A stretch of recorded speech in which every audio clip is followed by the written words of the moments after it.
엄마, 나 엄마 칠순 생일에 못 가. 출가 외인이라는 낡은 굴레에 갇혀 친정 어머니의 칠순 잔치조차 참석하지 못한 며느리의 통쾌한 반격입니다. 시어머니는 며느리에게 시집간 딸은 남이라며 친정 출입을 막았지만 정작 본인의 딸들은 친정을 제집 드나들 듯 했죠.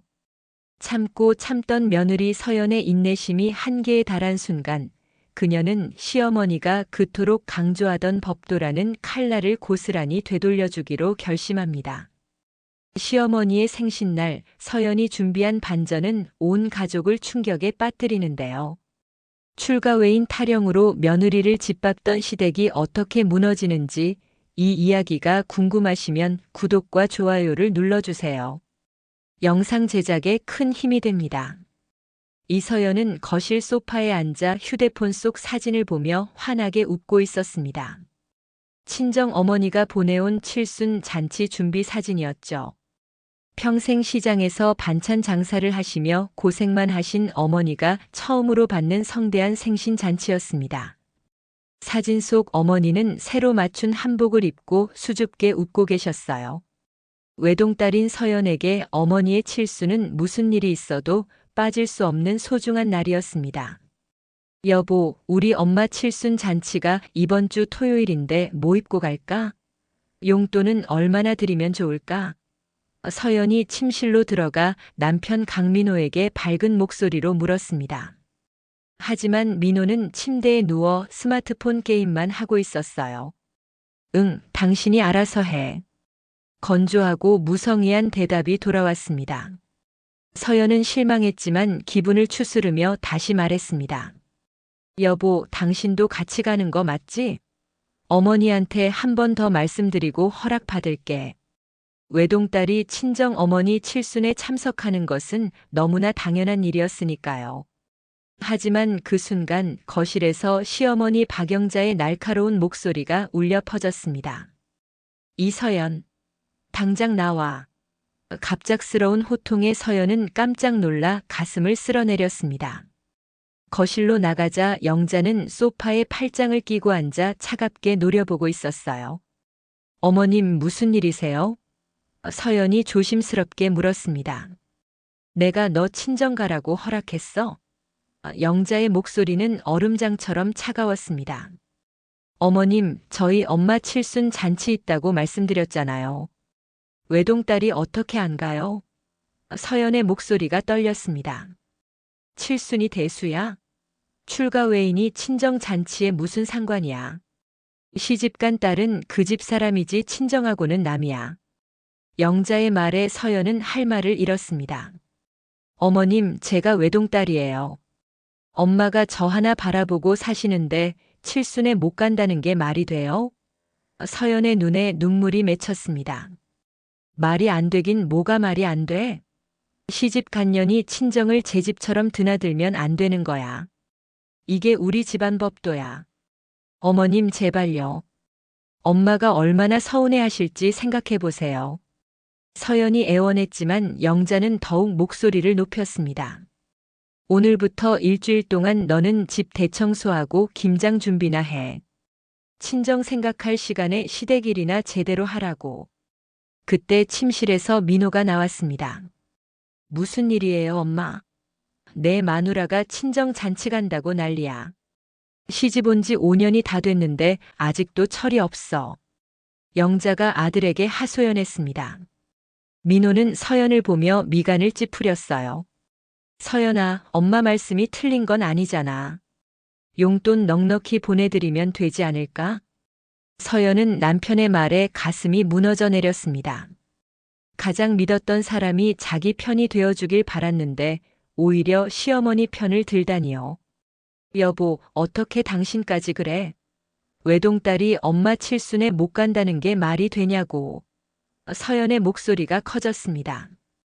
그만해, 서연아. 엄마 속 상하게 하지 마.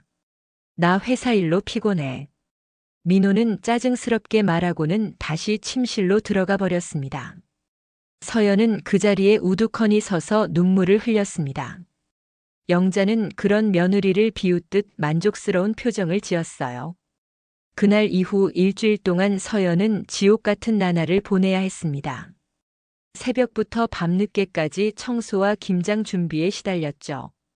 그리고 드디어 어머니의 칠순 잔치날이 되었습니다. 서연은 새벽 5시부터 일어나 시어머니가 요구한 밑반찬을 만들며 눈물을 흘렸습니다. 손을 쉴 틈도 없이 일하면서 자꾸만 친정 어머니 생각이 났어요. 오전 10시쯤 현관문이 열리며 시누이들이 들어왔습니다. 엄마, 우리 왔어. 첫째 시누이 강지혜가 명품 가방을 소파에 던지며 큰 소리로 외쳤습니다. 어머, 언니도 왔네. 나도 백화점 갔다 오는 길이야. 둘째 시누이 강지은도 화사한 원피스를 입고 웃으며 들어왔습니다. 영자는 두 딸을 보자마자 환한 얼굴로 달려나왔어요. 아이고, 우리 딸들. 시댁 눈치 보느라 친정 오기 힘들지? 에이, 엄마. 요즘 세상에 누가 시댁 눈치를 봐요? 역시 친정이 최고지. 지혜가 엄마 품에 안기며 애교를 부렸습니다. 서연은 부엌에서 이 모든 대화를 들었습니다. 자신은 친정 어머니 칠순에도 못 가는데 시누이들은 친정을 제 집처럼 드나들며 환영받고 있었어요. 똑같이 시집간 딸인데 왜 자신만 출가외인 취급을 받아야 하는지 억울함이 밀려왔습니다. 야, 이서연. 거기서 뭐해? 시누이들 왔는데 인사도 안 해? 차 좀 끓여와. 영자의 고압적인 목소리가 부엌을 때렸습니다. 서연은 떨리는 손으로 차를 준비해 거실로 나갔어요. 시누이들은 테이블에 놓인 고급 과자를 먹으며 수다를 떨고 있었습니다. 언니, 이번 유럽 여행은 언제 가? 다음 달에 남편이 성과급 나왔다고 가자더라. 시부모님이 애들 봐주신대.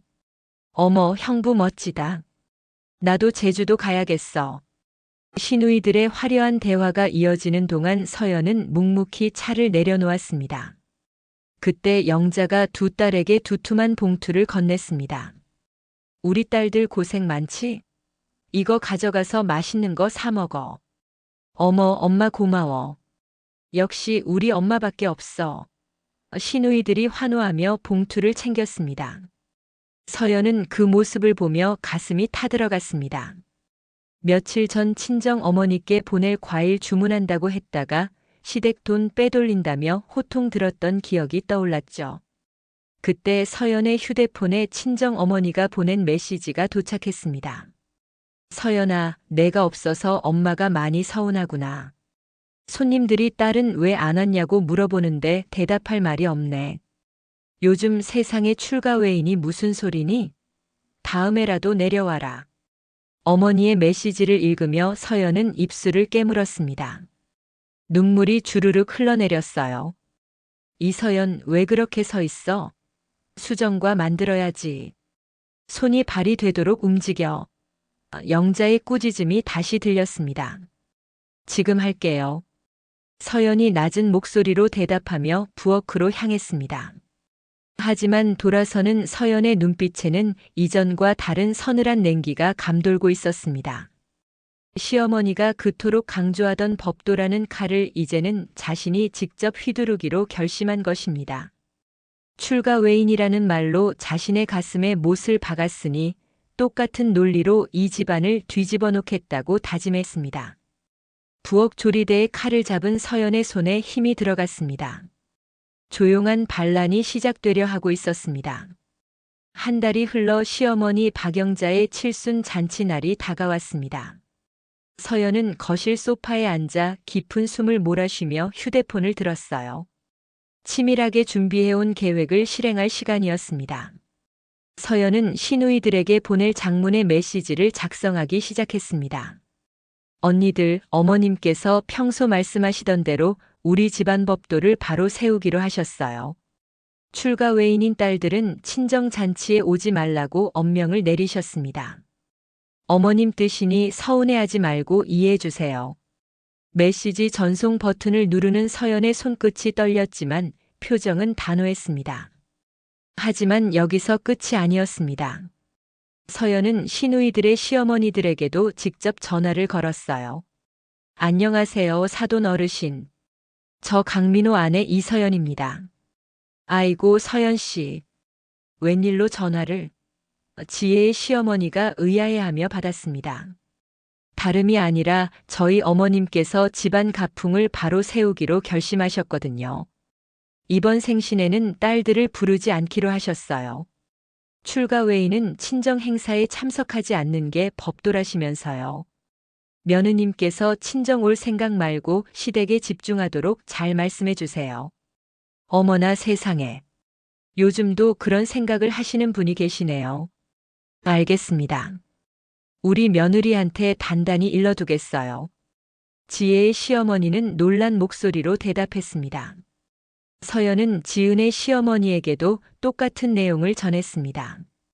그리고 시누이들의 남편들에게도 문자를 보냈죠. 형부님, 어머님께서 이번 생신에는 출가 외인인 딸들 참석을 원치 않으신다고 하셨어요. 처제분께서 혹시라도 오시려 하면 법도를 지켜달라고 말씀해 주세요. 시누이들이 친정으로 올 모든 통로를 완벽하게 차단하는 작업이 끝났습니다. 드디어 잔치날 화려한 호텔 연회장이 묘하게 적막했습니다. 영자는 화사한 한복을 입고 상석에 앉아 있었지만 딸들은 그림자도 보이지 않았어요. 엄마, 누나들은 왜 안 오는 거예요? 벌써 시작 시간인데. 민호가 불안한 듯 시계를 보며 물었습니다. 영자는 초조한 표정으로 휴대폰만 만지작거리며 입술을 떨었습니다. 서연아, 내가 형님들한테 전화 좀 해봐라. 무슨 일 있는 거 아니야? 영자가 다급하게 말했습니다. 서연은 흐트러짐 없는 자세로 앉아 차분하게 대답했어요. 저는 어머님께서 평소 강조하신 법도를 따랐을 뿐입니다. 출가 외에는 친정 잔치에 오면 안 된다고 하셨잖아요. 그래서 언니들이 시댁에 충실하도록 미리 조치했습니다. 서연의 목소리는 차갑고 단호했습니다. 뭐? 내가 무슨 짓을 한 거야? 영자의 얼굴이 하얗게 질렸습니다. 어머님 가르침대로 했을 뿐이에요. 시집간 딸은 그 집 사람이지 친정에 자꾸 드나들면 안 된다고 하셨잖아요. 서연이 침착하게 말했습니다. 영자는 떨리는 손으로 첫째 딸에게 전화를 걸었습니다. 여보세요? 지혜야, 너 왜 안 와? 엄마 잔치 시작했어. 그러자 지혜의 비명소리가 터져 나왔습니다. 엄마가 오지 말라고 했다며. 지금 우리 시어머니가 문 앞에서 못 나가게 막고 계셔. 올케가 전화해서 엄마 뜻이라고 했다는데 어떻게 나가? 내가 언제 그런 소리를 했어? 영자가 소리쳤습니다. 몰라요. 시어머니가 출가한 딸이 친정 잔치 가는 게 아니라고 엄마 말씀 그대로 따라 하시는데 내가 뭐라고 해요? 지혜의 울음 섞인 목소리가 연회장에 울려 퍼졌습니다. 둘째 딸 지은도 마찬가지였습니다. 엄마, 나도 못 가요. 시어머니가 법도 지키라고 눈 부릅뜨고 계시는데 어떻게 가요? 영자는 비명을 지르며 자리에서 벌떡 일어났습니다. 이게 무슨 짓이야, 이서연. 너 미쳤어? 민호도 서연의 어깨를 거칠게 잡으며 소리쳤습니다. 당신 정신 나갔어? 오늘이 어떤 날인데 이런 짓을 해? 서연은 흔들림 없이 가방에서 두툼한 서류 봉투를 꺼내 테이블에 던졌습니다. 봉투가 탁 소리를 내며 떨어지자 연회장이 조용해졌습니다. 그동안 제가 이 집에서 일하며 갈취당한 생활비와 부업소득 내역이에요. 자세한 건 법정에서 보시죠. 봉투 안에는 서연이 5년간 기록한 가계부와 이혼 소장이 들어 있었습니다. 이제 엉터리 법도 따지는 집 며느리 안 하겠습니다. 당신들끼리 그 법도 지키며 사세요. 서연은 미련 없이 몸을 돌려 연회장을 나갔습니다. 남겨진 영자는 다리에 힘이 풀려 주저앉아 멍하니 천장만 바라봤어요. 민호와 시누이들은 휴대폰만 붙들고 어쩔 줄 몰라 했습니다. 화려하게 준비된 칠순 잔치는 주인공의 딸들도 없이 쓸쓸하게 진행되었습니다. 손님들이 따님들은 어디 계세요? 라고 물을 때마다 영자는 아무 대답도 할 수 없었어요. 출가 외인이라 못 오게 했다고 말할 수도 없었고 며느리가 막았다고 말하기에는 너무 창피했습니다. 결국 영자는 바쁘다는 핑계만 반복했죠. 잔치가 끝나고 집으로 돌아온 영자는 텅 빈 거실에 혼자 앉아 있었습니다. 딸들에게 전화를 걸어봤지만 모두 받지 않았어요. 시어머니의 명령이라며 친정 출입을 막힌 시누이들은 서연에게 원망의 문자만 보냈습니다. 올케 때문에 우리가 이 지경이 됐어. 어떻게 책임질 거야? 하지만 서연은 그 문자들을 보며 씁쓸하게 웃었습니다. 자신이 친정 어머니 칠순에 못 갔을 때는 아무도 위로하지 않았으면서 자기들 일이 되니 난리를 치는 모습이 한심했습니다. 서연은 이모 최순희의 깔끔한 오피스텔에서 새 삶을 준비하고 있었어요. 서연아, 서류 정리는 다 됐니? 순이가 따뜻한 차를 내밀며 물었습니다. 네, 이모. 5년간 제 통장에서 빠져나간 금액이랑 시댁 명의로 쓴 지출 증빙 자료 다 정리했어요. 서연이 노트북 화면을 보여주자 빼곡한 숫자들이 보였습니다. 세상에, 부업으로 번 돈까지 합치면 어마어마하구나. 어머님은 제가 시댁 돈 빼돌린다고 구박하셨죠. 하지만 실제로는 제 돈으로 그 집 식구들 뒷바라지 한 거예요. 이 서류 보면 다 알 수 있어요. 서연의 목소리에 억울함이 담겨 있었습니다. 재산 분할 청구하고 위자료도 받아야지. 걱정하지 마라. 순이가 서연의 어깨를 토닥였습니다. 이모, 이 근처에 괜찮은 아파트 하나 봐주시겠어요? 제 이름으로 된 집을 갖고 싶어요. 서연이 부동산 앱을 보여주며 말했습니다. 위치도 좋고 실속 있네. 내일 같이 보러 가자. 순이가 고개를 끄덕였습니다. 그 시각 민호의 집은 쓰레기장이 되어 있었습니다. 냉장고 속 음식은 곰팡이가 피었고 싱크대에는 설거지가 산더미처럼 쌓여 있었어요. 엄마, 이 냄새 뭐예요? 집이 왜 이래요? 퇴근한 민호가 소리쳤습니다. 모르겠다. 서연이 없으니까 뭐가 어디 있는지 알 수가 없어. 영자는 기력 없는 목소리로 대답했습니다. 그럼 엄마가 좀 치우시든가요? 저 퇴근했는데 이게 뭐예요? 이놈아, 나 허리 아파 죽겠는데 왜 이래? 모자는 서로에게 화풀이하며 고성을 질렀습니다. 엄마가 서연한테 좀 잘하지 그랬어요. 엄마 때문에 이렇게 됐잖아요. 너 때문 아니야? 내가 마누라 단속 못해서 이 지경 된 거 아니야? 영자는 동네 노인정에 나갔다가도 망신만 당하고 돌아왔습니다. 영자 씨, 요즘 세상에 며느리 친정 잔치 못 가게 하는 시집이 어디 있어요? 그러게요. 시대가 어느 때인데 출가 외인 타령을 해요. 참 고리타분하네요. 동네 노인들의 핀잔에 영자는 쥐구멍이라도 찾고 싶었습니다. 서연이 집을 나간 지 일주일이 지났습니다.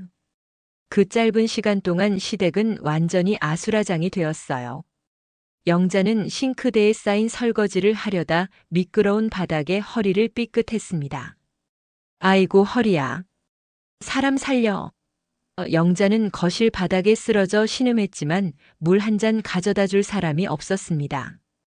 퇴근한 민호는 현관문을 열자마자 코를 막았어요. 집안 곳곳에서 악취가 진동했습니다. 음식물 쓰레기통은 넘쳐 흘렀고 거실 바닥에는 먼지와 머리카락이 뭉쳐서 굴러다니고 있었죠. 엄마, 집안이 왜 이래요? 밥은요? 민호가 인상을 찌푸리며 물었습니다. 허리가 나가서 꼼짝 못하겠어. 밥이 문제야? 나 죽게 생겼는데. 영자가 소파에 누워 신음했지만 민호는 짜증만 냈습니다. 아, 진짜. 그럼 배달시켜 먹어요. 나 피곤해서 누워야겠어요. 민호가 냉정하게 말하고 침실로 들어가자 영자는 눈물을 흘렸습니다. 영자는 서운함에 딸들에게 전화를 걸었어요. 지혜야, 엄마가 허리 다쳐서 꼼짝 못하겠어. 좀 와줄 수 없니? 하지만 첫째 딸의 목소리는 차갑기만 했습니다. 엄마, 나도 바빠요. 올케가 뿌린 말 때문에 우리 시어머니 감시가 얼마나 심한지 알아요? 그게 무슨 소리야? 내가 그런 말 한 적 없는데. 영자가 항변했지만 지혜는 들으려 하지 않았습니다. 나보고 출가 외인이래요. 친정 출입 자제하라고 우리 시어머니가 눈을 부릅뜨고 계시는데 어떻게 가요? 그럼 친정일은 엄마가 알아서 하셔야죠. 지혜가 차갑게 말하고 전화를 끊어버렸습니다. 지은 역시 마찬가지였습니다. 엄마, 나도 못 가요. 아이들 학원비도 밀렸고 시댁에서 친정 가는 거 눈 부릅뜨고 막아요. 올케가 전화해서 엄마 뜻이라고 했다는데 어떻게 가요? 둘째 딸도 차갑게 거절하고 전화를 끊었습니다. 영자는 휴대폰을 바닥에 던지며 울음을 터뜨렸습니다. 금이야 오기야 키운 딸들이 정작 자신이 필요할 때는 외면하는 현실이 너무나 비참했어요. 그동안 며느리 서연에게 했던 모진 말들이 하나하나 떠올랐습니다. 출가 외인 시집간 딸은 남 친정 출입 삼가라. 그 말들이 이제 부메랑이 되어 자신에게 돌아온 것이죠. 냉장고 속 음식들은 하나둘씩 상하기 시작했습니다. 서연이 정성껏 만들어 놓았던 김치는 곰팡이가 피어 먹을 수 없게 되었고 반찬통들은 악취를 풍기며 변질되어 갔어요. 영자는 배가 고파 라면이라도 끓여 먹으려 했지만 허리 통증 때문에 일어서기조차 힘들었습니다. 민호야, 라면 좀 끓여줄 수 없니? 엄마가 너무 배고파. 영자가 애원하듯 말했지만 민호는 침실에서 나오지도 않았습니다. 엄마, 저도 배달 음식 시켜 먹을 거예요. 엄마 것도 같이 시킬 테니까 기다리세요. 건성으로 대답하는 아들의 목소리에 영자는 또다시 눈물을 흘렸습니다. 한편 서연은 순이의 깔끔한 오피스텔에서 새로운 삶을 준비하고 있었습니다. 이모의 도움으로 재산 분할 서류를 차곡차곡 정리하고 앞으로의 계획을 세우고 있었어요. 서연아, 서류 정리는 다 됐니? 순이가 따뜻한 차를 내밀며 물었습니다. 네, 이모. 5년간 제 통장에서 빠져나간 금액이랑 시댁 명의로 쓴 지출 증빙 자료 다 정리했어요. 서연이 노트북 화면을 보여주자 빼곡한 숫자들이 보였습니다. 생활비로 매달 150만 원씩 받았다고 하면서 실제로는 80만 원만 주고 나머지는 시누이들 용돈으로 쓴 내역도 다 있어요. 세상에, 부업으로 번 돈까지 합치면 어마어마하구나. 내가 5년 동안 시댁에 갖다 바친 돈이 2억이 넘네. 순이가 놀라며 말했습니다. 어머님은 제가 시댁 돈 빼돌린다고 구박하셨죠. 하지만 실제로는 제 돈으로 그 집 식구들 뒷바라지 한 거예요. 이 서류 보면 다 알 수 있어요. 서연의 목소리에 억울함이 담겨 있었지만 이제는 그 억울함을 제대로 증명할 수 있는 무기가 생긴 것입니다. 재산 분할 청구하고 위자료도 받아야지. 걱정하지 마라. 내가 아는 변호사한테 연락해놨어. 순이가 서연의 어깨를 토닥였습니다. 이모, 이 근처에 괜찮은 아파트 하나 봐주시겠어요? 제 이름으로 된 집을 갖고 싶어요. 더 이상 남의 집에 얹혀 사는 신세는 되고 싶지 않아요. 서연이 부동산 앱을 보여주며 말했습니다. 화면에는 깔끔한 신축 아파트들이 보였어요. 위치도 좋고 실속 있네. 내일 같이 보러 가자. 내가 번 돈으로 당당하게 계약하는 거야. 순이가 고개를 끄덕였습니다. 그날 밤 서연은 오랜만에 편안한 잠을 잤습니다. 시댁에서 늘 긴장하고 눈치 보며 살았던 지난 5년과는 달리 이제는 자유로웠어요. 그 시각 민호의 집은 점점 더 쓰레기장이 되어가고 있었습니다. 냉장고 속 음식은 곰팡이가 피었고 싱크대에는 설거지가 산더미처럼 쌓여 있었어요. 거실 바닥은 발 디딜 틈도 없이 어질러져 있었고 화장실은 청소가 안 돼서 악취가 진동했습니다. 엄마, 이 냄새 뭐예요? 집이 왜 이래요? 퇴근한 민호가 또다시 소리쳤습니다. 모르겠다. 서연이 없으니까 뭐가 어디 있는지 알 수가 없어. 청소는 어떻게 하는 건지도 모르겠고. 영자는 기력 없는 목소리로 대답했습니다. 그럼 엄마가 좀 치우시든가요. 저 퇴근했는데 이게 뭐예요? 친구들 집은 다 깨끗한데 우리 집만 왜 이래요? 민호가 짜증을 냈습니다. 이놈아, 나 허리 아파 죽겠는데 왜 이래? 내가 좀 도와주면 안 돼? 영자도 화를 냈습니다. 모자는 서로에게 화풀이하며 고성을 질렀습니다. 엄마가 서연한테 좀 잘하지 그랬어요. 엄마 때문에 이렇게 됐잖아요. 서연이가 얼마나 집안일 잘했는데 그걸 몰랐어요? 민호가 원망 섞인 말을 내뱉었습니다. 내 때문 아니야? 내가 마누라 단속 못해서 이 지경 된 거 아니야? 내가 서연이한테 좀 잘해주지 그랬어. 영자도 지지 않고 소리쳤습니다. 집안은 온통 싸움판이 되었고 예전의 평화로운 일상은 완전히 사라져 버렸습니다. 영자는 동네 노인정에 나갔다가도 망신만 당하고 돌아왔습니다. 영자 씨, 요즘 세상에 며느리 친정 잔치 못 가게 하는 시집이 어디 있어요? 그것도 외동딸인데 말이야. 노인정 할머니들이 수군거렸습니다. 그러게요. 시대가 어느 때인데 출가 외인 타령을 해요. 참 고리타분하네요. 그러다가 며느리한테 버림받은 거 아니에요? 다른 할머니가 거들었습니다. 들리는 소문에 며느리가 이혼 소송까지 걸었다던데요. 이제 어쩌려고 그래요? 동네 노인들의 핀잔에 영자는 쥐구멍이라도 찾고 싶었습니다. 얼굴이 화끈거려 더 이상 노인정에 앉아 있을 수가 없었어요. 영자는 황급히 자리를 뜨고 집으로 돌아왔지만 집은 여전히 쓰레기장 같은 모습이었습니다. 며칠 후 첫째 딸 지혜가 예고도 없이 친정에 들이닥쳤습니다. 엄마, 나 돈 좀 빌려줘. 애 학원비가 급해서 그래. 지혜가 숨을 헐떡이며 말했습니다. 돈? 지난번에 용돈 두둑히 줬잖니? 벌써 다 썼어? 영자가 놀라며 물었습니다. 엄마, 요즘 물가가 얼마나 비싼데요? 그것도 금방 다 나갔어요. 그리고 시댁에서 명절 준비하라고 돈 보태라는데 어떡해요? 지혜가 투덜거렸습니다. 서연이 없으니 지금은 나도 돈이 빠듯해. 병원비도 나가고. 영자가 난처하게 말했습니다. 영자는 서랍을 열어 생활비 통장을 확인했지만 잔액은 거의 바닥이었습니다. 서연이 관리하던 비상금이며 적금 통장이 모두 서연의 이름으로 되어 있었기 때문이죠. 영자는 그제야 서연이 얼마나 야무지게 살림을 꾸려왔는지 깨달았습니다. 자기 돈이라 믿었던 것들이 사실은 서연이 피땀 흘려 모아놓은 소중한 재산이었다는 사실을요. 서연이 없으니까 집구석이 완전히 거짓골이 됐네. 엄마 어떡할 거야? 지혜가 집안을 둘러보며 혀를 찼습니다. 그러게. 내가 몰랐어. 서연이가 얼마나 많은 일을 했는지. 영자가 한숨을 쉬며 말했습니다. 돈이 없다니 어쩔 수 없네. 엄마, 나간다. 빨리 서연이랑 화해해요.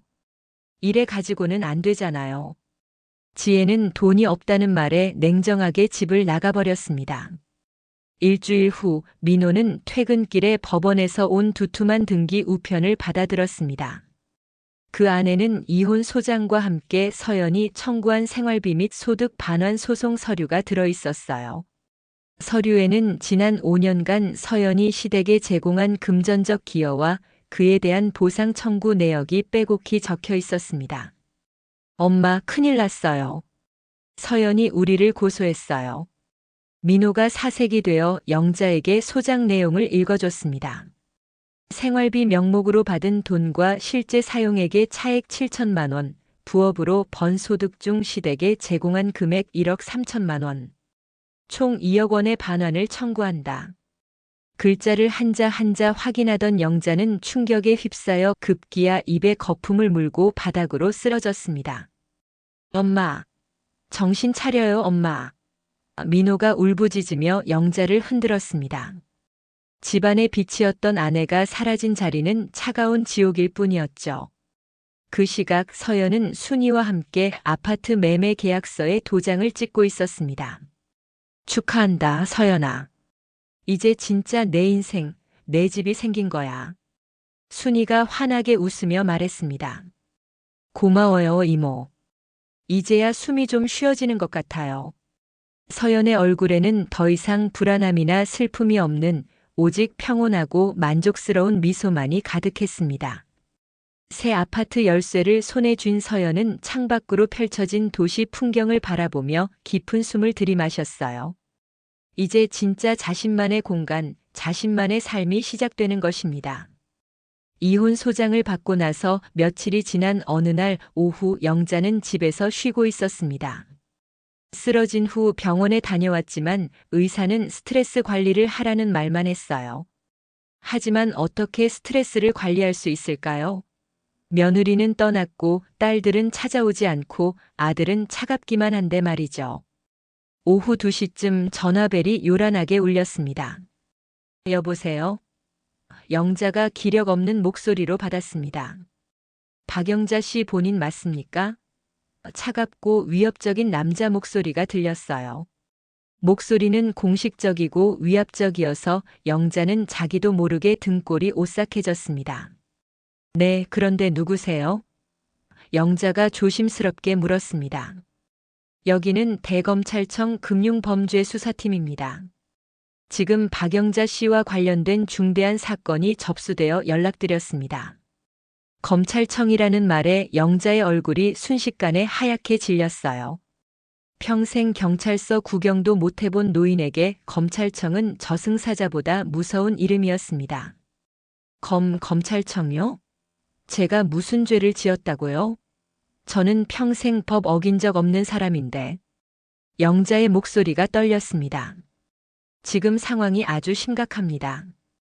박영자 씨, 당신 며느리 이서연이 당신을 거액의 횡령 및 금전 갈취 혐의로 고소했습니다. 남자의 목소리는 더욱 엄중하게 영자의 귀를 때렸습니다. 횡령요? 그게 무슨 말도 안 되는 소리예요? 제가 뭘 횡령했다는 거예요? 영자는 펄쩍 뛰었지만 수사관이라는 남자는 침착하게 말을 이었습니다. 이서연이 지난 5년간 당신이 생활비와 부업 수입을 부당하게 갈취했다며 확실한 증거 자료를 제출했습니다. 통장 내역, 가계부, 녹취록까지 전부 다요. 그건 오해예요. 우리 집 살림하느라 쓴 돈인데. 영자가 변명하려 했지만 남자는 들으려 하지 않았습니다. 변명은 나중에 하시고 지금 당장 조치하지 않으면 국가에서 당신 명의의 아파트랑 통장 전부 압류합니다. 이미 법원에서 가압류 결정이 났어요. 가압류요? 그럼 우리 집을 뺏어간다는 거예요? 영자는 숨이 막히고 가슴이 두근거렸습니다. 평생 모아온 재산, 그 아파트가 사라진다는 생각에 눈앞이 캄캄해졌어요. 수사관님, 그럼 어떻게 해야 해요? 저 좀 살려주세요. 제발요. 방법이 하나 있긴 합니다. 지금 당장 은행 가서 아파트 담보로 대출 최대한 받으시고 적금도 모조리 해지하세요. 무조건 현금으로 만들어야 압류를 피할 수 있습니다. 현금은 추적이 어려워서 법원에서도 손 못 대거든요. 남자의 말이 그럴듯하게 들렸습니다. 현금으로요? 그런데 그 큰 돈을 어디에 보관해요? 그건 제가 안전한 곳을 알려드리겠습니다. 검찰청에서 지정한 비밀 보관소가 있어요. 일단 현금을 만드시는 게 급선무입니다. 네네. 알겠습니다. 그런데 우리 아들한테 물어보고. 영자가 말하려는 순간 남자가 급하게 끊었습니다. 절대 안 됩니다. 이건 국가기밀 수사예요. 누구한테라도 말하면 공무집행방해로 당신도 구속됩니다. 아들이나 딸한테도 절대 말하지 마세요. 알겠습니까? 남자의 엄중한 경고에 영자는 고개를 끄덕였습니다. 네네. 알겠습니다. 아무한테도 말 안 할게요. 영자는 이제 남자의 말을 신의 계시라도 되는 양 믿게 되었습니다. 공권력에 대한 공포와 재산을 지켜야 한다는 탐욕이 노인의 판단력을 완전히 흐려버린 것이죠. 영자는 허겁지겁 외투를 걸치고 신발도 제대로 신지 않은 채 집을 뛰쳐나갔습니다. 손에는 휴대폰을 꽉 쥐고 남자의 지시에 따라 홀린 듯이 은행으로 향했어요. 거리의 사람들이 이상하게 쳐다봤지만 영자는 신경 쓸 겨를이 없었습니다. 은행 창구에 도착한 영자는 사색이 된 얼굴로 여직원에게 서류를 내밀었습니다. 담보대출이랑 여기 있는 적금도 다 깨주세요. 당장 현금으로 뽑아야 해요. 영자의 다급한 모습에 여직원이 걱정스러운 눈빛으로 물었습니다. 어머님, 이 적금은 만기가 다음 주인데 지금 깨시면 이자가 거의 없어요. 그리고 대출도 갑자기 왜 이렇게 많이 받으시려는 거예요? 혹시 무슨 일 있으세요? 젊은 여직원이 고개를 갸웃거리며 물었습니다. 그때 영자의 휴대폰에서 남자의 목소리가 들렸습니다. 아들 사업 자금이라고 하세요. 안 해주면 소리라도 질러서 빨리 처리하라고 독촉하세요. 시간이 없어요. 영자는 남자가 시키는 대로 창구 앞에서 목소리를 높였습니다. 아들이 지금 사업하다가 부도가 나게 생겼다는데 이자가 문제예요? 내 돈 내가 찾겠다는데. 왜 이렇게 잔말이 많아요? 빨리 처리해 주세요. 영자의 서슬퍼런 기세에 질린 직원은 결국 한숨을 내쉬며 서류를 처리하기 시작했습니다. 주변 고객들이 수군거리며 영자를 쳐다봤지만 영자는 개의치 않았어요. 오직 재산을 지켜야 한다는 생각뿐이었습니다. 어머님, 정말 괜찮으신 거예요? 이렇게 큰 금액을 현금으로 찾으시면 위험해요. 혹시 보이스피싱 아니에요? 여직원이 마지막으로 한 번 더 확인했지만 영자는 고개를 저었습니다. 아니에요. 검찰청에서 전화 온 거라고요. 빨리 좀 해주세요. 결국 약 1시간 후 영자는 5만 원권 다발이 꽉 들어찬 묵직한 검은 가방을 끌고 은행을 나왔습니다. 총 3억 원 영자의 전 재산이었어요. 가방을 들고 나오는 순간 영자는 주위를 두리번거렸습니다. 누군가 자신을 지켜보는 것 같은 느낌이 들었거든요. 하지만 거리는 평소와 다름없이 사람들로 붐볐습니다. 영자는 가방을 움켜쥐고 휴대폰 속 남자의 지시를 기다렸습니다. 그때 마침 근처 부동산 상담소에서 나오던 서연과 순이가 그 광경을 목격했습니다. 이모, 저기 시어머니세요. 서연이 놀라며 손가락으로 가리켰습니다. 어머, 맞네. 근데 표정이 왜 저래? 무슨 큰일이라도 난 것처럼 창백하네. 순이도 고개를 돌려 멀어지는 영자의 뒷모습을 봤습니다. 영자는 가방을 생명줄처럼 움켜쥐고 주위를 두리번거리면서 도둑처럼 살금살금 걷고 있었어요. 평소에 당당하던 모습과는 완전히 달랐습니다. 이상해요. 이혼 소송 중인데 저렇게 큰 가방 들고 어디 급하게 가시는 걸까요? 혹시 서연의 눈매가 날카로워졌습니다.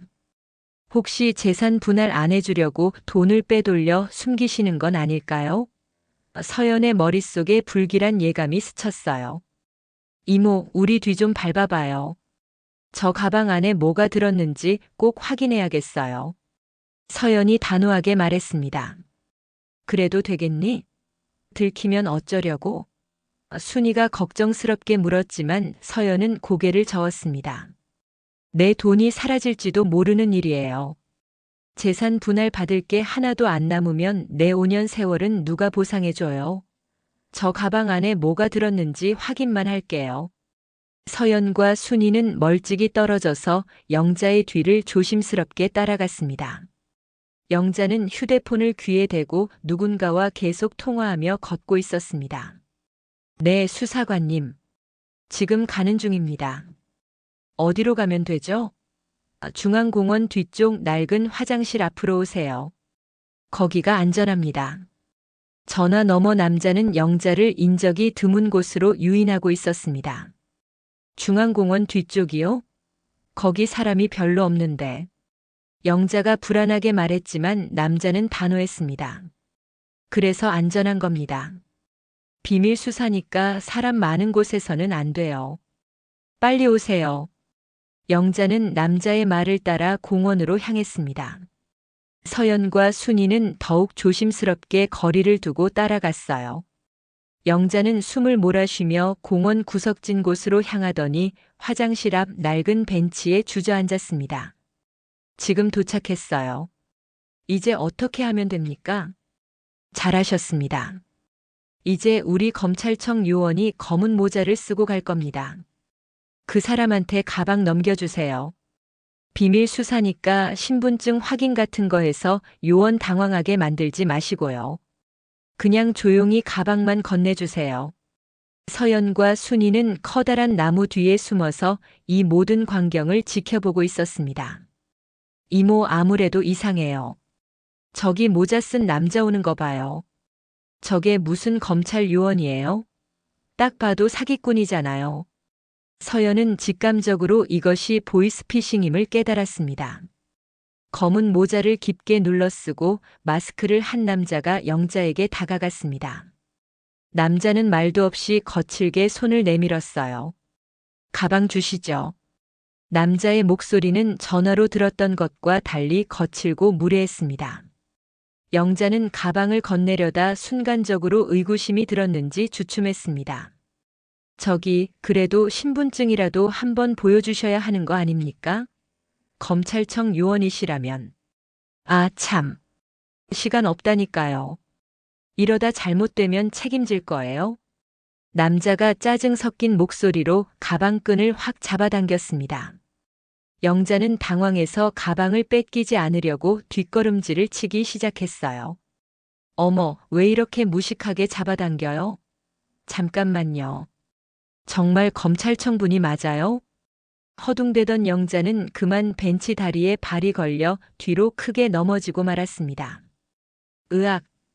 비명 소리와 함께 영자의 머리가 바닥에 박힌 커다란 돌에 둔탁하게 부딪혔어요. 퍽 하는 소리가 나무 뒤에 있던 서연과 순이의 귀에까지 들릴 정도였습니다. 거기 뭐 하는 거야? 서연이 더 이상 참지 못하고 나무 뒤에서 소리를 지르며 뛰어나갔습니다. 검은 모자 남자는 깜짝 놀라 당황했지만 바닥에 떨어진 가방을 낚아채고 도망가려 했어요. 영자는 바닥에 쓰러진 채 머리에서 붉은 피를 흘리며 신음하고 있었습니다. 내 돈. 내 아파트. 민호야. 영자는 힘겹게 중얼거리다가 이내 스르륵 의식을 잃어갔습니다. 이 도둑놈아, 거기 안 서. 서연이 도망가는 남자의 뒤를 쫓아 전력 질주했습니다. 서연의 몸이 마치 용수철처럼 튀어나가 범인의 발목을 낚아챘어요. 범인은 바닥에 나뒹굴면서도 3억 원이 든 검은 가방을 결코 놓지 않으려 발버둥을 쳤습니다. 이거 나. 안 나. 범인의 거친 욕설이 공원을 울렸지만 서연은 죽기 살기로 가방끈을 움켜쥐었습니다. 이 가방 안에는 시어머니의 전 재산뿐만 아니라 제가 5년 동안 피땀 흘리며 일궈온 삶의 대가가 들어있어요. 절대 못 넘겨줘요. 서연이 이를 악물며 소리쳤습니다. 이모, 빨리요. 이놈 좀 같이 잡아요. 서연의 처절한 외침에 뒤따라온 순이가 급히 달려와 범인의 팔을 눌렀습니다. 이미 경찰에 신고했어. 이 사기꾼 놈아. 구급차도 곧 올 테니 넌 이제 끝이야. 순이는 범인을 누르는 와중에도 한 손으로는 친분이 있던 은행 지점장에게 전화를 걸었어요. 여보세요, 김 부장님. 나 최순희예요. 지금 우리 조카딸이 보이스피싱 현장에서 범인을 잡았어요. 당장 박영자 씨 명의의 모든 계좌 송금 차단하고 사고 신고부터 넣어줘요. 빨리요. 순이의 기민한 대처에 범인은 당황한 기색이 역력했습니다. 범인이 품에서 번뜩이는 등산용 칼을 꺼내 들었습니다. 비켜, 다 죽여버리기 전에. 이거나. 칼끝이 서연의 얼굴을 스치듯 지나갔고 순이는 비명을 지르며 뒤로 주춤했어요. 하지만 서연은 물러서지 않았습니다. 찰나의 순간 서연은 벤치 옆에 비치된 빨간 소화기를 발견하고는 망설임 없이 안전핀을 뽑았습니다. 어디 봐, 이 나쁜 놈아. 하얀 분말 가루가 폭포수처럼 쏟아져 나와 범인의 얼굴을 정면으로 강타했습니다. 으악, 내 눈. 안 보여. 하얀 연기 속에서 범인이 비명을 지르며 비틀거렸고 그 소동에 산책하던 시민들이 하나둘 몰려왔어요. 저 사람 도둑이에요. 보이스피싱 사기범이에요. 제발 좀 도와주세요. 서연의 절규에 건장한 남성 시민 셋이 달려들어 범인을 바닥에 짓눌렀습니다. 어딜 도망가. 조용히 못해. 시민들이 범인을 제압하는 동안 서연은 영자에게 달려갔어요. 어머님, 어머님. 제 말 들리세요? 눈 좀 떠보세요. 영자는 창백한 얼굴로 의식을 잃은 채 머리 밑으로 붉은 피를 계속 쏟아내고 있었습니다. 범인이 제압된 지 1분도 되지 않아 멀리서 요란한 사이렌 소리가 공원을 가득 채웠습니다. 경찰차와 구급차가 거의 동시에 도착했어요. 여기요. 여기 다친 사람 있어요. 순이가 큰 소리로 외쳤습니다. 구급대원들이 거칠게 숨을 몰아쉬는 영자를 들것에 실어 구급차로 옮겼습니다. 보호자분 계세요? 제가 며느리예요. 같이 갈게요. 서연이 떨리는 손으로 대답하며 구급차에 올라탔습니다. 경찰은 범인을 연행하면서 서연에게 간단한 상황을 물었어요. 이분이 보이스피싱 피해자시죠? 가방은 어떻게 됐습니까? 여기 있어요. 3억 원이 들어있대요. 확인 좀 해주세요.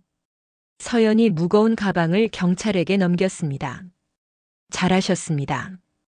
이거 못 찾았으면 큰일 날 뻔했네요. 나중에 경찰서로 진술하러 와주셔야 해요.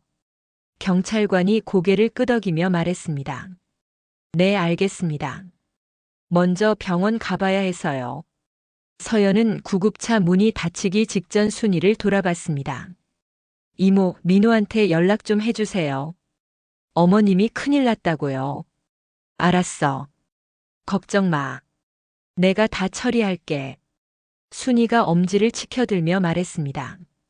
구급차는 사이렌을 울리며 병원으로 향했고 서연은 의식 없는 영자의 손을 꼭 잡고 있었어요. 병원 응급실 소독약 냄새와 긴장감이 감돌았습니다. 영자가 수술실로 들어간 지 1시간쯤 지났을 때 민호와 시누이들이 요란한 발소리를 내며 복도로 달려왔습니다. 엄마는 어떻게 됐어? 무슨 일인데 갑자기 이래? 첫째 지혜가 숨을 헐떡이며 오자마자 물었지만 그녀의 다음 질문은 더 충격적이었습니다. 그리고 돈은? 그 가방은 어떻게 됐냐고? 3억이라며? 지혜의 첫 번째 관심사는 어머니의 안부가 아니라 돈이었습니다. 서연은 귀를 의심하며 지혜를 바라봤어요. 어머님은 지금 수술 중이시고 생명에는 지장 없으시대요. 돈은 제가 지켜서 경찰에 넘겼어요. 범인도 잡았고요. 서연이 차분하게 대답했습니다. 휴, 다행이다. 정말 천만다행이야. 둘째 지은이 가슴을 쓸어내리며 안도의 한숨을 내쉬었습니다. 그게 우리 집 전 재산인데 너한테 재산 분할로 뺏기기도 전에 사기꾼한테 날렸으면 우리 다 길바닥 나앉을 뻔했잖아. 서연은 소름이 돋았습니다. 사경을 헤매는 어머니보다 돈 걱정이 먼저인 시누이들의 모습에 경악을 금치 못했어요. 언니들, 지금 그게 할 소리예요? 어머님이 수술실에서 사투 벌이고 계시는데 제일 먼저 돈 얘기가 나와요? 아니, 엄마야 당연히 걱정되지. 하지만 현실적으로 그 돈 없으면 우리 집안 풍비박산 아니야? 엄마도 돈 있어야 치료받고 요양하지. 지혜가 뻔뻔하게 대꾸하며 명품 가방을 고쳐들었습니다.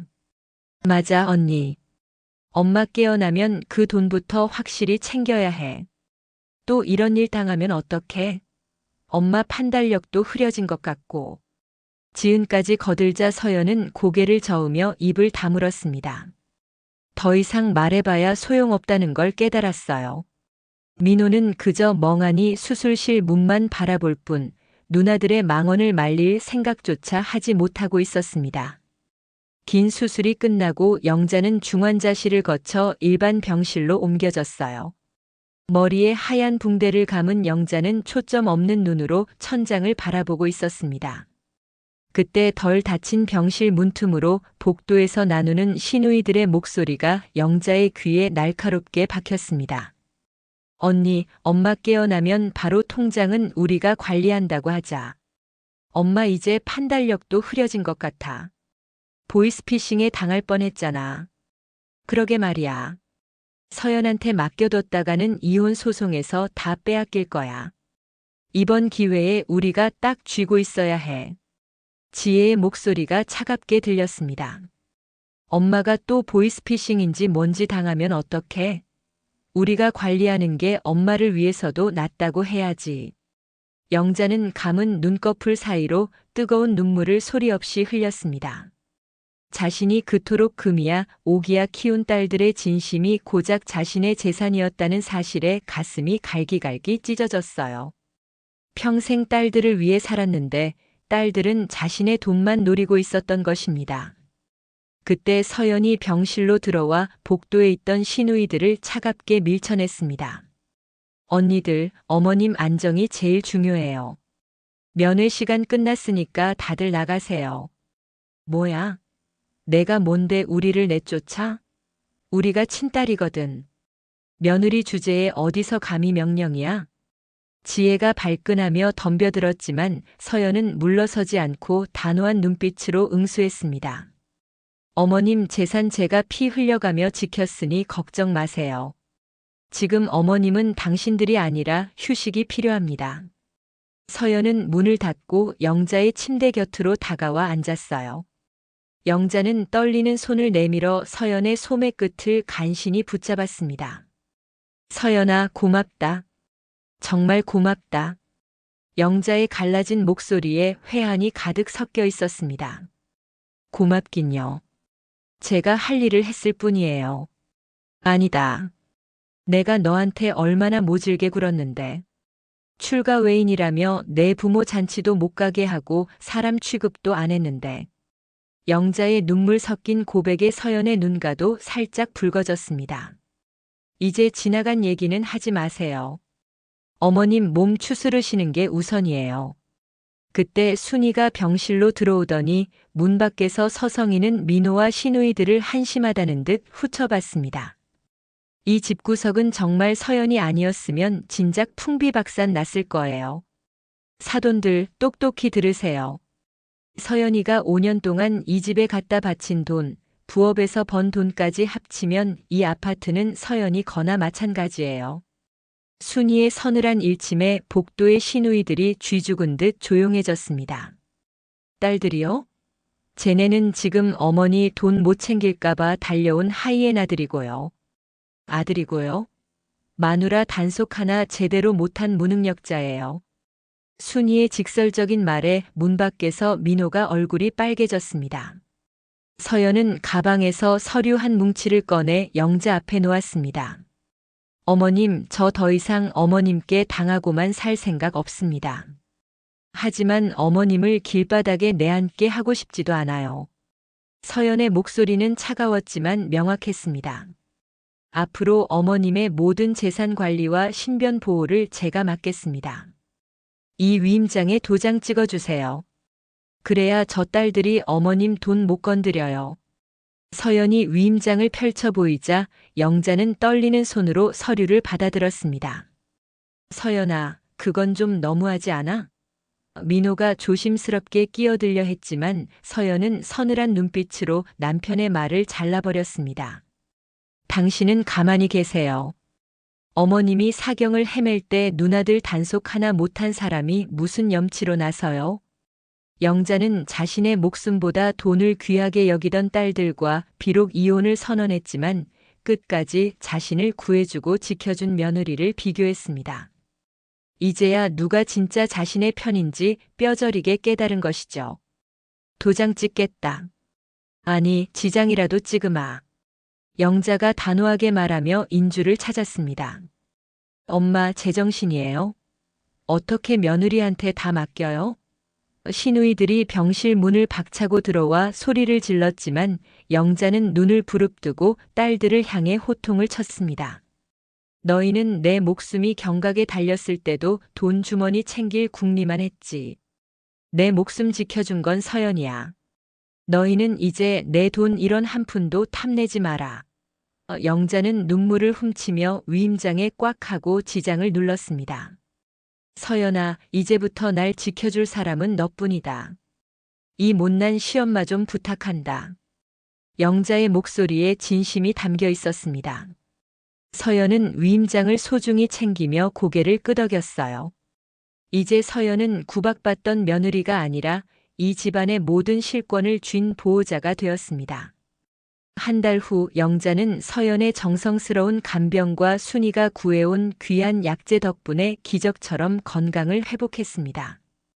병원에서 퇴원한 영자는 서연의 새 아파트로 초대받았어요.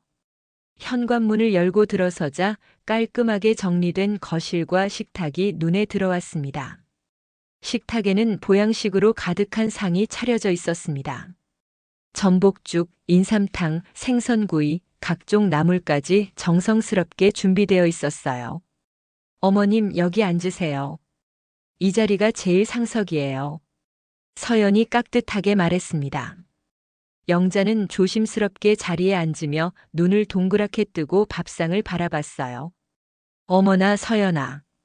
이게 다 뭐야? 무슨 잔치라도 하는 줄 알겠다.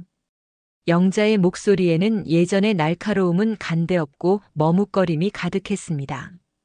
어머님이 수술하시고 나서 기력이 너무 약해지셔서 특별히 보양하시라고 정성껏 준비했어요. 서연이 부드럽게 말하며 국을 떠서 영자 앞에 놓았습니다. 탕 위에는 전복을 통째로 썰어 넣었고 인삼향이 집안 가득 퍼졌어요. 서연아, 이걸 대체 언제 다 준비했니? 손이 보통 많이 가는 게 아닐 텐데. 영자의 떨리는 목소리에 깊은 감동과 미안함이 동시에 묻어났습니다. 새벽에 수산시장 가서 제일 싱싱한 걸로 사다가 준비했어요. 식기 전에 어서 드세요. 영자는 숟가락을 들며 눈물을 글썽였습니다. 지난 5년간 자신이 며느리에게 얼마나 모질게 굴었는지, 그런 자신을 위해 며느리가 이렇게 정성을 다하는 모습이 너무나 미안하고 고마웠어요. 서연아, 나는 너한테 그렇게 못되게 굴었는데. 이제 그런 얘기 하지 마세요. 다 지나간 일이에요. 서연이 물컵을 채워주며 말했습니다. 그때 현관문이 열리며 민호와 시누이들이 우르르 들어왔어요. 서연이 가족 회의를 하겠다며 미리 불러놓은 것이었습니다. 다들 오셨네요. 식사 끝났으니 이제 중요한 이야기 좀 하죠. 서연은 식탁을 치울 틈도 없이 서류 봉투에서 종이 한 장을 꺼내 테이블 위에 탁 올려놓았습니다. 표지에는 가족 평등 조약이라고 큼직하게 적혀 있었어요. 이미 알고 계시겠지만 앞으로 이 집의 모든 가게 주도권과 재산 관리는 제가 맡게 됐어요. 서연이 서류를 테이블 정중앙에 놓으며 단호하게 선언했습니다. 그리고 차분하게 조약서를 펼쳤습니다. 이건 우리 가족이 앞으로 지켜야 할 가족 평등 조약이에요.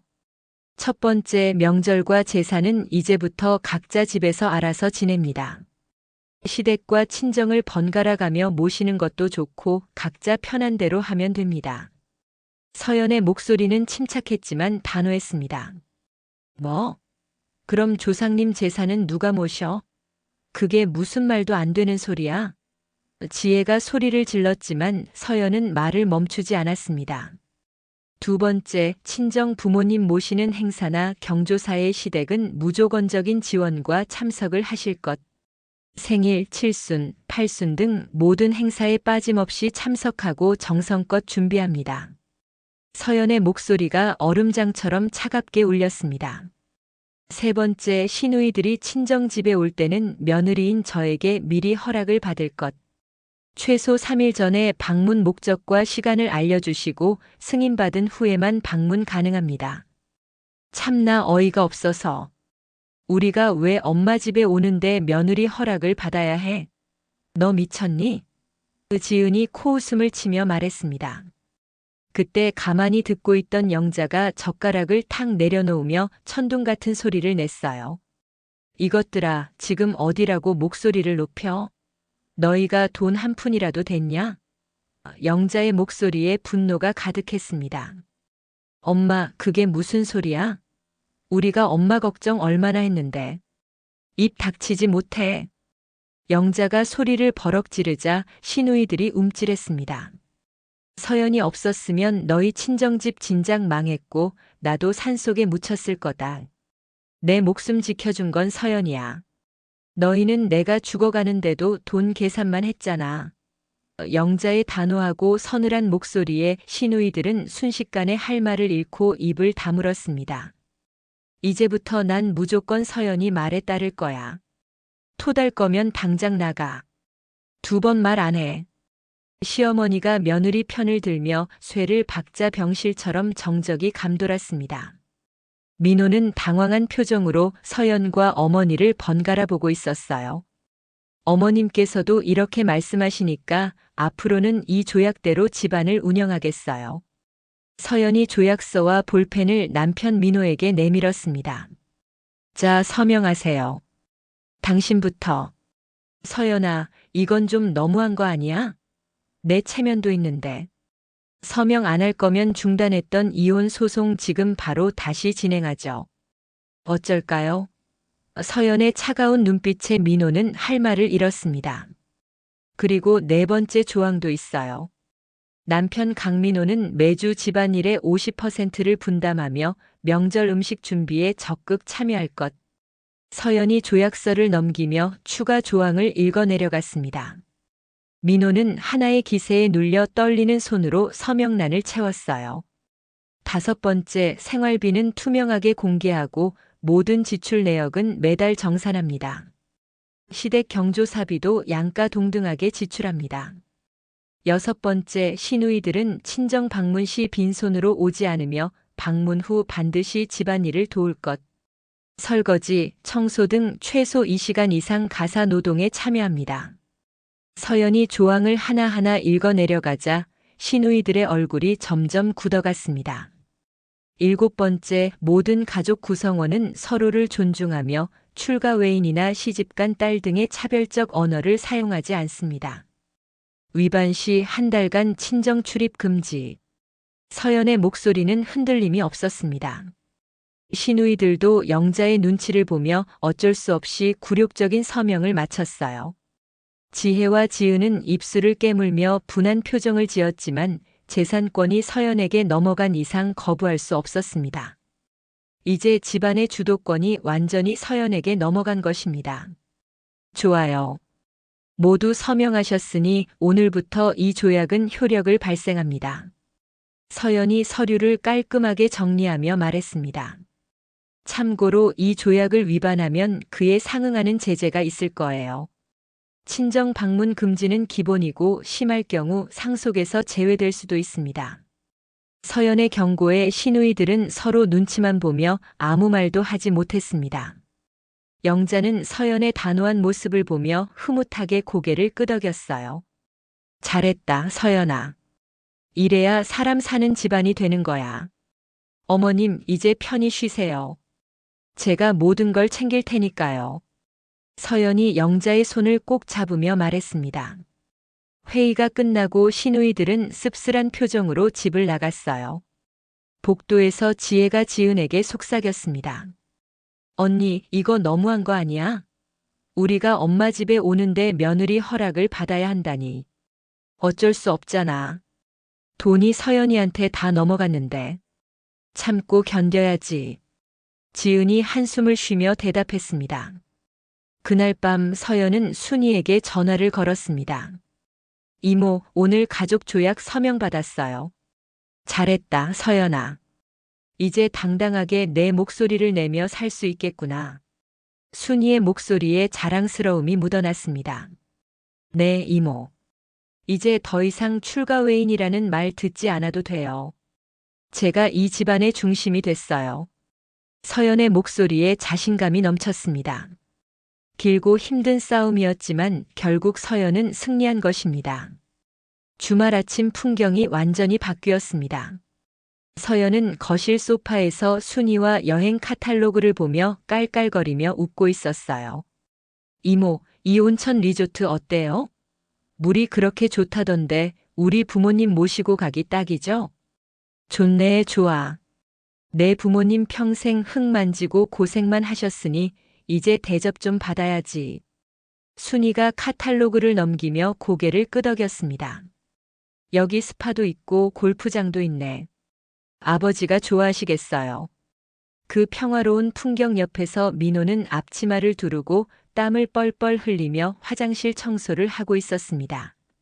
독한 락스 냄새를 맡으며 변기를 구석구석 닦는 모습이 과거에 군림하던 남편과는 180도 달랐어요.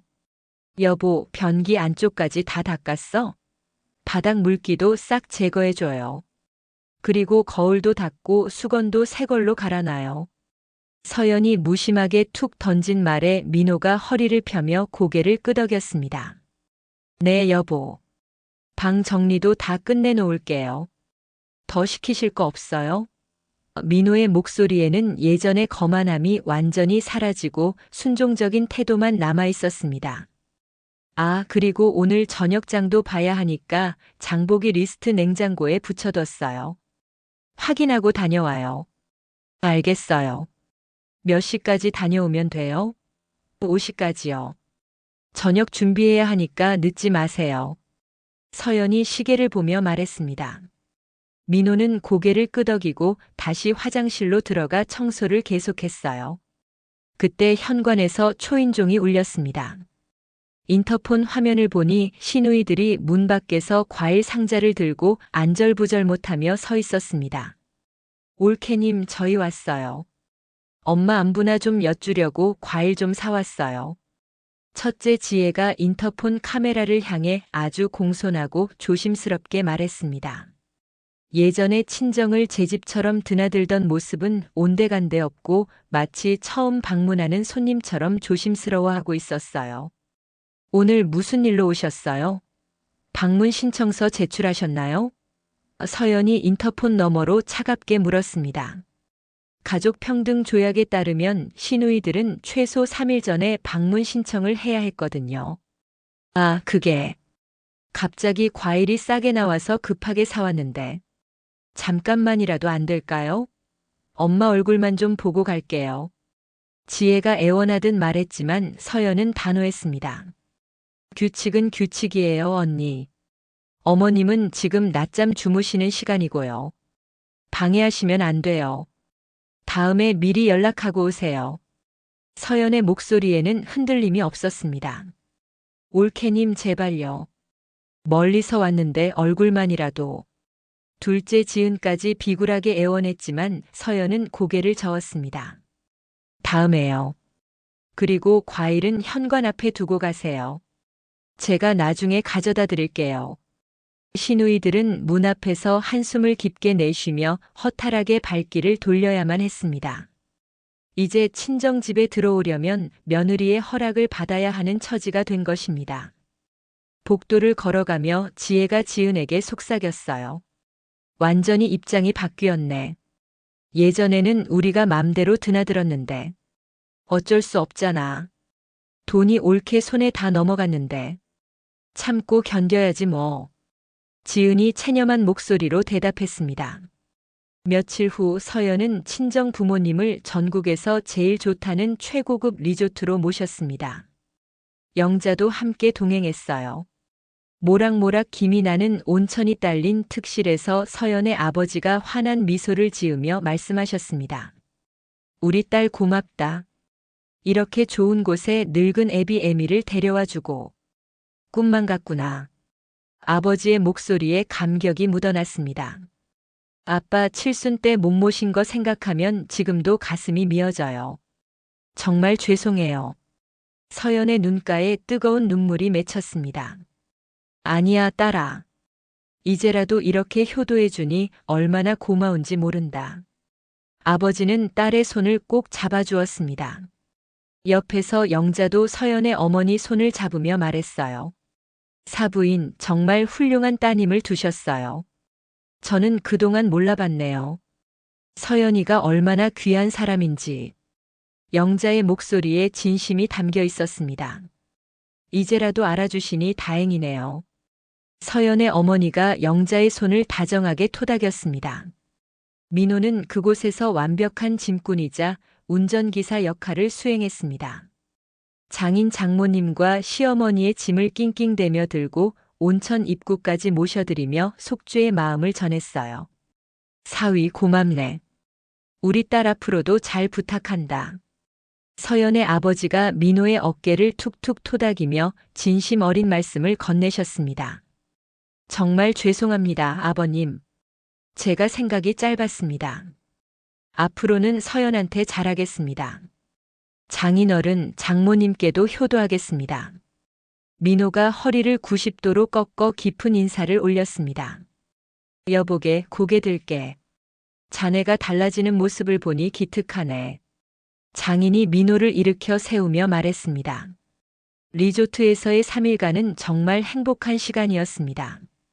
양가 부모님이 함께 온천에 몸을 담그고 맛있는 음식을 드시며 즐거운 시간을 보냈어요. 서연은 그 모습을 보며 가슴이 벅차올랐습니다. 일주일 후 영자는 서연의 권유에 따라 아예 서연의 옆집으로 이사를 마쳤습니다. 이제 영자는 매일 며느리가 퇴근하기 1시간 전부터 발 씻을 물을 따끈하게 데워놓고 기다렸어요. 서연아, 고생 많았다. 여기 발 씻을 물 딱 좋게 준비해뒀어. 영자가 김이 나는 대야를 직접 내밀며 수줍게 말했습니다. 어머님, 이런 거 이제 안 하셔도 된다니까요. 힘드신데. 아니야. 내가 좋아서 하는 거다. 내가 편해야 내 마음도 편해. 영자의 목소리에 진심이 담겨 있었습니다. 과거 며느리를 종처럼 부리던 악독한 시어머니는 온데간데 없었습니다. 대신 며느리를 지극정성으로 모시는 평범하고 인자한 할머니가 되어 있었어요. 서연은 순이의 날카로운 조언을 받아 시댁 재산을 안정적인 수익형 부동산으로 전환했습니다. 상가 건물 몇 채를 매입해 매월 따박따박 임대료가 들어오는 구조를 만들었죠. 경제적 주도권을 확실히 움켜쥔 것입니다. 서연아, 너 정말 장하다. 이렇게 해두면 내 노후는 걱정 없겠어. 너한테 맡겨서 정말 다행이야. 영자가 서류 뭉치를 훑어보며 감탄을 금치 못했습니다. 다 이모가 옆에서 도와주신 덕분이죠. 이모 아니었으면 저 아직도 울고 있었을걸요. 아니야. 내가 독하게 마음먹었으니까 가능한 일이었지. 나는 조언만 했을 뿐이야. 순이가 서연의 어깨를 자랑스럽게 토닥였습니다. 어느 고요한 저녁 서연은 발코니에서 탁 트인 야경을 보며 홀로 서 있었습니다. 이제 더 이상 누군가의 비위를 맞추거나 눈치를 보지 않아도 되는 자유를 만끽하고 있었어요. 민호가 슬그머니 다가와 서연의 어깨에 겉옷을 덮어주며 조심스럽게 말했습니다. 서연아, 정말 고마워. 우리 집안을 이렇게 사람 사는 집으로 바로잡아줘서. 민호의 목소리에 진심이 담겨 있었습니다. 서연은 남편을 바라보며 말없이 미소를 지어 보였어요. 이제야 껍데기뿐인 부부가 아닌 진정으로 서로를 이해하는 동반자가 된 기분이었습니다. 앞으로 우리 부모님도 어머님도 모시고 더 행복하게 살 거야. 서연의 목소리에는 흔들리지 않는 확신과 평온함이 가득했습니다. 무거운 굴레를 벗어던지고 진정한 가족의 중심이 된 지금 서연의 세상은 완벽했습니다. 밤하늘에 떠오른 밝은 달과 별들이 이 당당한 여성의 앞날을 축복하듯 환하게 비춰주고 있었습니다. 1년이 흘러 추석이 다시 찾아왔습니다. 서연은 친정 부모님과 함께 영자의 집, 아니, 이제는 서연이 관리하는 집 앞에 섰어요. 아버지는 예전과 달리 아주 당당하게 준비한 선물 보따리를 양손 가득 들고 계셨습니다. 보따리 안에는 고급 한우 세트, 전복, 각종 과일이 정성스럽게 담겨 있었어요. 사위한테 미안해서 어떡하나. 작년에 우리 딸에게 칠순도 못 오게 했다는데. 아버지가 민망한 듯 말씀하셨습니다. 아버지, 이제 다 지나간 일이에요. 오늘은 즐겁게 보내요. 서연이 아버지의 팔을 잡으며 미소 지었습니다. 초인종을 누르자 현관문이 벌컥 열리며 꽃무늬 앞치마를 야무지게 두른 민호가 버섯발로 튀어나왔습니다. 장모님, 장인어른 어서 오십시오. 딱 맞춰서 잘 오셨습니다. 민호의 목소리가 현관을 가득 채웠습니다. 허허, 우리 사위 고생 많구나. 명절 준비하느라 땀 꽤나 흘렸겠어. 아버지가 민호의 두툼한 손을 꽉 잡으며 호탕하게 웃었습니다. 아닙니다, 장인어른. 이 정도는 당연히 해야죠. 어서 들어오세요. 민호가 정중하게 인사하며 보따리를 받아들었습니다. 거실 안쪽으로 들어서자 고소한 전 냄새와 달콤한 갈비찜 향기가 온 집안에 진동했어요. 식탁 위에는 민호가 새벽 5시부터 시장을 봐서 정성껏 준비한 명절 음식이 상다리가 휘어지게 차려져 있었습니다. 각종 전, 갈비찜, 잡채, 나물, 송편까지 하나하나 정성이 가득했어요. 화사한 한복을 곱게 차려입은 영자가 일어나 두 분을 버섯발로 맞이했습니다. 아이고, 사돈 어르신들. 이렇게 귀한 걸음 해주셨네요. 어서 이쪽으로 앉으세요. 제일 좋은 자리 마련해뒀어요. 영자는 예전에 그 뻣뻣하던 고개는 어디 갔는지 아주 공손하고 정중하게 허리를 숙여 인사를 드렸습니다.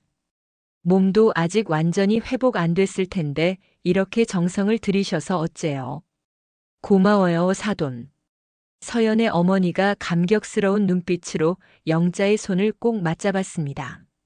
아유, 사부인. 제가 옛날에 출가 외인 어쩌고 떠들었던 건 정말 노망이 나도 한참 났던 소리였어요. 지금 생각하면 제가 얼마나 어리석었는지. 영자가 스스로 과거의 잘못을 셀프 디스하며 깔깔거리자 거실 안에는 웃음꽃이 피어올랐습니다. 서연이가 우리 집에 시집 온 게 정말 큰 복이에요. 집안이 얼마나 잘 돌아가는지 제가 무지해서 몰랐던 거죠. 영자의 진심 섞인 농담에 좌중에 있던 모든 사람이 배꼽을 잡고 크게 웃음을 터뜨렸습니다. 과거의 냉랭했던 분위기는 온데간데 없고 이제는 진정한 가족의 따뜻함이 느껴졌어요. 자, 어서 앉으세요. 민호가 정성껏 준비한 음식들이에요. 서연이 상석으로 친정 부모님을 안내했습니다. 어머, 이게 다 사위가 만든 거예요? 대단하네요. 서연의 어머니가 놀라며 민호를 바라봤습니다. 네, 장모님.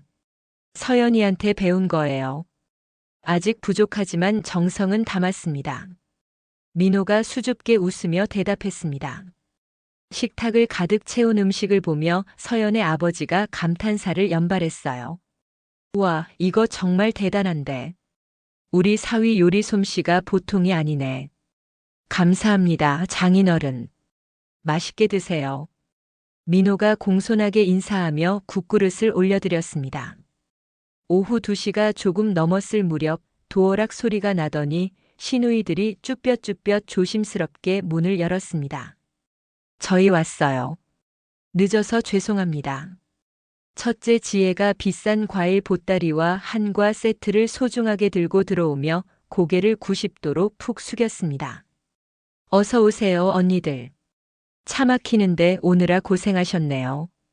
서연이 주인과 같은 태도로 아주 여유롭고 자연스럽게 인사를 건넸습니다. 과거와는 완전히 뒤바뀐 권력 관계가 역력히 드러나는 순간이었어요. 시누이들은 거실에 계신 서연의 친정 부모님께 극존칭을 써가며 정중하게 인사를 드렸습니다.